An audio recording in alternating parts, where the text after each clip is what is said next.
phone with us right now, Republican Congressman Frank Lucas, who conducted a town hall earlier this afternoon. Congressman, what were you getting? What was the reaction you were getting? A huge turnout, 10 times bigger than my typical town meetings of a year ago, and I just finished the 18th town meeting in August in the 3rd District of Oklahoma. People are fired up about the health care issue.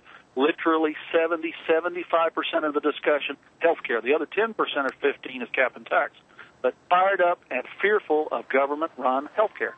Do you think that, and I know you have problems with this government-run health care, but that the fears, as Barney Frank has said in his own health care shout fest in Massachusetts, and that was with his own constituents, is getting overwrought, that people are now bordering on irrational? What do you say?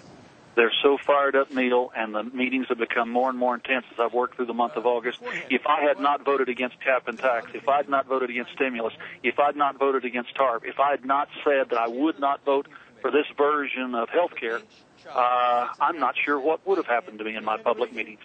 Congressman, could I ask you about that? I have had a chance to, the White House gives me its view here, not top officials, but the highest I get used is the gardener or the chef. And the chef was telling me that the White House thinks there's a great silent majority out there that doesn't like these outbursts going on at these town hall meetings, and it's this silent majority that wants health care reform, and that Republicans are inciting rage. What do you say to that? I say the great silent majority out there is worried about making their livings, taking care of their families.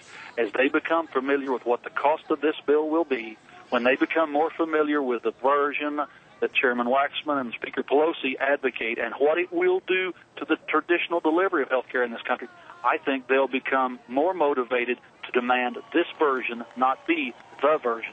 Do you worry, Congressman, from just a political standpoint, that this boomerangs on Republicans, that it won't be like a repeat of '93 where, you guys, charged in the midterm elections and took more than 50 seats and turned the House around, that Democrats will paint you as obstructionists, and that when health care bills start, escalating just the way they are now, they're going to go back and say, oh, it was those Republicans. But, Neil, we've been locked out of the process in the House. We're reading about what's going on. I don't see how the Democrats tag us for the legislative creation that they put together when we weren't a part of the process. But we'll see. If they can come up with something that they can sell the cost to and the changes in the present delivery system to the American people, then they may survive. But right now, I just don't see it out in the countryside where real people live. Would you go on vacation in the middle of something like this? I would not stray away from my constituents right now. They want to see their members of Congress. They are fired up. 10 times the average turnout in virtually every community compared to last year. Not 10% more, 10 times bigger turnout. You better be, if you're a member of Congress, you better be out there with your people. You better be talking to them, and you better be listening, or you're going to be in trouble. Congressman Frank Lucas, thank you very much, sir. Thanks, Neil.